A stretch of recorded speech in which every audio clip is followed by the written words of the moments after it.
Hello friends, आप सब लोग कैसे हो? मेरे को कमेंट करके जरूर बताना। So put your head on my shoulder drama के एपिसोड 23 में हम देखते हैं प्रोफेसर गोई से पूछता है, क्या तुमने तुम्हारी गर्लफ्रेंड को इस बारे में बताया है क्या? जिस पर गोई कहता है नहीं, उसे भी नहीं बताया। फिर गोई और इविन बाहर आते हैं और तब गोई इविन से पूछता है, अगर तुम मोमो की जगह होती तो तुम मुझ पे गुस्सा करती क्या अगर मैं ना बताता तो? और तभी वहाँ पर मोमो आती है और इविन मोमो को देखकर कहती है, ये तुम्हें उससे पूछना चाहिए। फिर इविन वहाँ से चली जाती है और गोई मोमो से कहता है, चलो आज मैं तुम्हें लैब ले चलता हूँ। फिर गोई मोमो को लैब ले आता है और फिर मोमो गोई से कहती है, गोई अपना सफेद कोट उतारो, मैं इसे काफी दिनों से पहनना चाहती थी। फिर गोई अपना कोट उतार कर मोमो को पहना देता है और फिर मोमो साइंटिस्ट होने का एक्टिंग करने लगती है। फिर गोई मोमो को चेयर पर बिठा कर कहता है, मोमो तुमसे कुछ इम्पोर्टेंट बात करनी है। आखिरी समय मैंने जाओली से बेहतर किया है। जिस पर मोमो कहती है, यह तो बहुत अच्छी बात है। फिर गोई कहता है, मेरा सिलेक्शन हाइडेलबर्ग यूनिवर्सिटी में हो गया है, मुझे प्रोफेसर जियांग के साथ जर्मनी जाना है।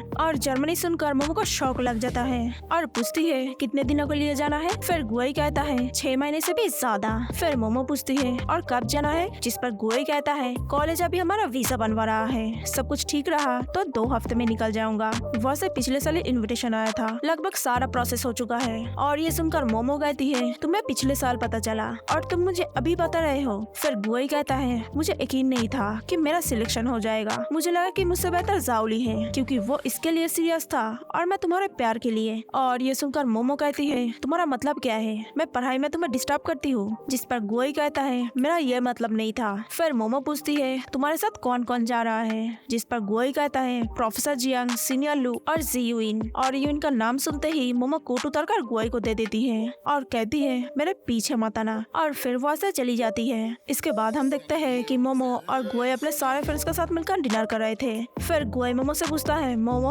अभी भी गुस्सा हो गया? लेकिन मोमो गोई को इग्नोर करती है। फिर वो लोग जब घर जा रहे थे तब रास्ते में फुपई और उसके दोस्त नशे की हालत में उल्टी सीधी हरकत करने लगते हैं और ये देखकर वंशा फुपई को डांट लगाती है और कहती है, फुपई मैंने कहा था ना ज्यादा मत पीना। फिर फुपई वंशन को गले लगा कर कहता है, सॉरी अब तुम गुस्सा मत हो, पीने के बाद कम से कम तुम तो मुझे मत डांटो। फिर वंशन फुपई को प्यार से गाल पर हंसने लगा कहती है, दोबारा ऐसा मत करना। और फुपई की हरकत देखकर गोई मोमो की तरफ देखता है और गोई को एक आइडिया आता है। फिर गोई भी नशे में होने का नाटक करने लगता है और ये देखकर मोमो कहती है, क्या कर रहे हो तुम? फिर गोई कहता है, मैं नशे में चल नहीं पा रहा हूँ। जिस पर मोमो कहती है, पर अभी तो ठीक से चल रहे थे तुम। जिस पर गोई कहता है, अचानक से किक लगी है। फिर मोमो को शक हो जाता है और कहती है, वो बियर थी, दारू नहीं। फिर गोई फिर से नशे में होने का एक्टिंग करने लगता है और फिर मोमो कहती है, पता नहीं तुम नशे में हो भी या नहीं। जिस पर गोई कहता है, अरे मैं हूँ। फिर घर आने के बाद मोमो गोई को सोफे पर बिठाकर पानी लाने जाने लगती है और तभी गोई मोमो के हाथ पकड़ कर रोक लेता है और कहता है, प्यास नहीं लगी है। फिर मोमो गुस्सा होकर पूछती है, गोई मैं तुमसे आखिरी बार पूछ रही हूँ, क्या तुम सच में नशे में हो? फिर गोई सीधा होकर बैठता है और कहता है, नहीं। फिर मोमो गुस्सा होकर जाने लगती है और गोई मोमो को रोक लेता है और कहता है, जानता हो गलती मेरी है, इस बार में मैंने पहले कभी सोचा ही नहीं था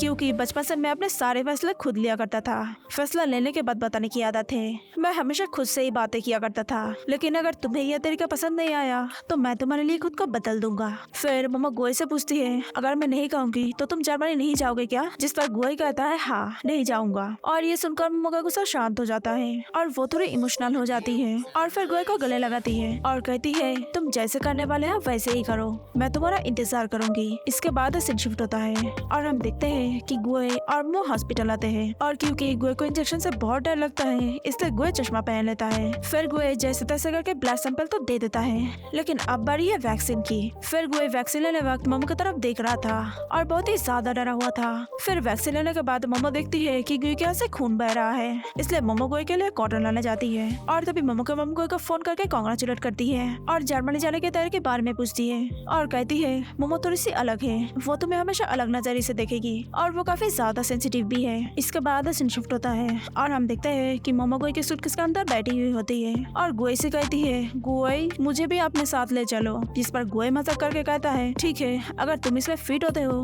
तो मैं तुम्हें ले जाऊंगा। और ये सुनकर मोमो जोर जोर से रोने लगती है और फिर गोई मोमो को हक करता है और कहता है, मोमो रो मत, मैं जल्दी ही वापस आ जाऊंगा। अगले दिन वो दोनों एयरपोर्ट पर होते हैं और मोमो वहाँ पर बहुत कुछ खाती है, लेकिन फिर भी मोमो एक के बाद एक खाना खाने की जिद करती है और ये देखकर गोई समझ जाता है कि मोमो ये सब जानबूझकर कर रही है ताकि वो गोई के साथ ज्यादा से ज्यादा टाइम स्पेंड कर सके। फिर गोई मोमो से कहता है, मोमो टाइम हो गया है, अब मुझे जाना होगा। होगा। और ये सुनकर मोमो बहुत ही ज्यादा अपसेट हो जाती है। फिर गुए मोमो को हक करता है और मोमो जोर जोर से रोते हुए कहती है मैं तुम्हें बहुत मिस करूंगी। फिर गुए कहता है मैं जल्दी ही वापस आ जाऊंगा। और फिर मोमो एक स्माइल के साथ गुए को गुड बाय करती है और कहती है पहुंच कर मैसेज कर देना। और फिर मोमो रोते रोते वहां से जाने लगती है और मोमो को जाते हुए देखकर गुए भी रोने लगता है। इसके बाद हमें 6 महीने के बाद का सीन दिखाया जाता है और हम देखते हैं कि मिस साशा मोमो और जियर की बहुत तारीफ करती है और कहती है तुम्हें और अच्छे डिजाइन बनाने चाहिए। और ये सुनकर जियर कहती है हम अच्छे डिजाइन बनाए और तुम डिजाइन पर अपना नाम लिख दो,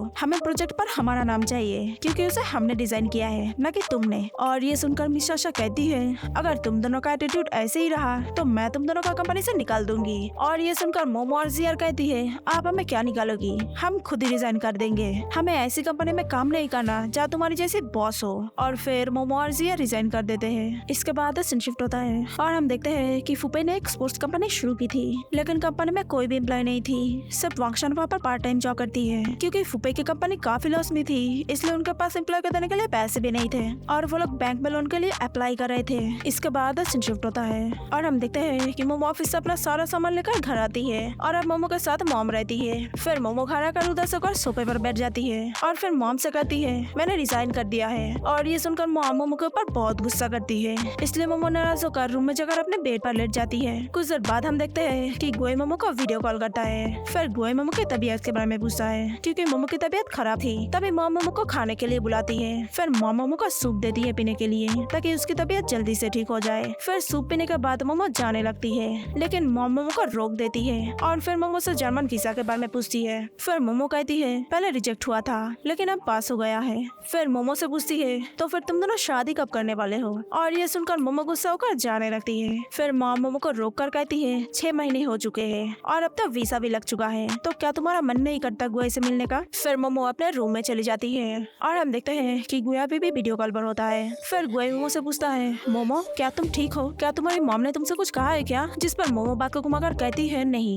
बस समझ नहीं आ रहा है कि क्या पहनो। और फिर गुआ फोन रखने के बाद हम गुआ के सामने एक अनजान की लड़की को बैठी हुए देखते हैं और फिर गुआ कहता है तो अब तो तुम यकीन हो गया ना कि मेरी गर्लफ्रेंड है। जिस पर एला कहती है मुझे कोई फर्क नहीं पड़ता, वो चाइना में है तो मैं यहाँ तुम्हारी गर्लफ्रेंड बन जाती हूँ, उसे पता नहीं चलेगा। और ये सुनकर गुआ बहुत गुस्सा हो जाता है और कहता है प्लीज मुझे परेशान करना बंद करो। फिर एला वहाँ से जाने लगती है और ये देखकर गुआ की रूममेट कहता है तुम्हें एला से ऐसी बात नहीं करनी चाहिए थी, वो प्रोफेसर की बेटी है। फिर गुआ कहता है मैंने चाइना जाने की टिकट बुक की है क्योंकि मेरी गर्लफ्रेंड बीमार है एंड आई मिस हर। इसके बाद सीन शिफ्ट होता है और हम देखते हैं कि लिंसी को मोमो के ऑफिस में आता है और फिर उसको पता चलता है कि मोमो ने रिजाइन कर दिया है क्योंकि इसकी हेड उसके काम की सारा क्रेडिट लेती थी। इसके बाद सीन शिफ्ट होता है और हम देखते हैं कि मोमो गुए के ऊपर सर्कल को देखकर गुए को याद करती है और तभी मोमो को टेबल के नीचे एक एनवेलप मिलता है और मोमो एनवेलप खोलकर देखती है उसमें वही कॉन्ट्रैक्ट था जो कि मोमो की मॉम ने गुए को दिया था और गुए ने उसको टेबल के नीचे छुपा दिया था। और ये देखकर मोमो बहुत खुश हो जाती है और फिर एकदम से उठ जाती है और पैकिंग करने लगती है। और ये देखकर मोमो की मॉम कहती है तुम अभी जर्मनी नहीं जा सकती क्योंकि तुम बीमार हो, ठीक होने के बाद चली जाना। जिस पर मोमो कहती है मैं उससे शादी करके ही वापस आऊंगी। और ये सुनकर मॉम भी जोश में आ जाती है और मोमो को पैकिंग करने में हेल्प कर देती है। इसके बाद सीन शिफ्ट होता है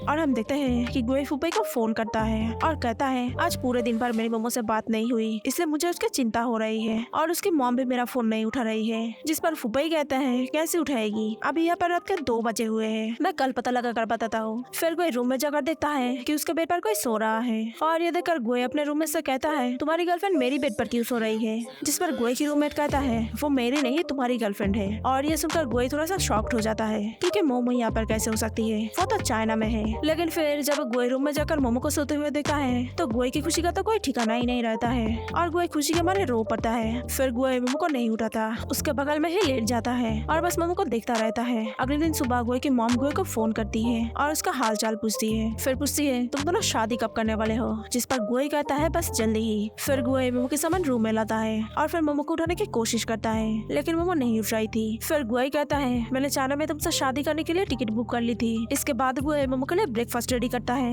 और यहीं पे एपिसोड 23 खत्म हो जाते हैं। तो मिलते हैं नेक्स्ट वीडियो में।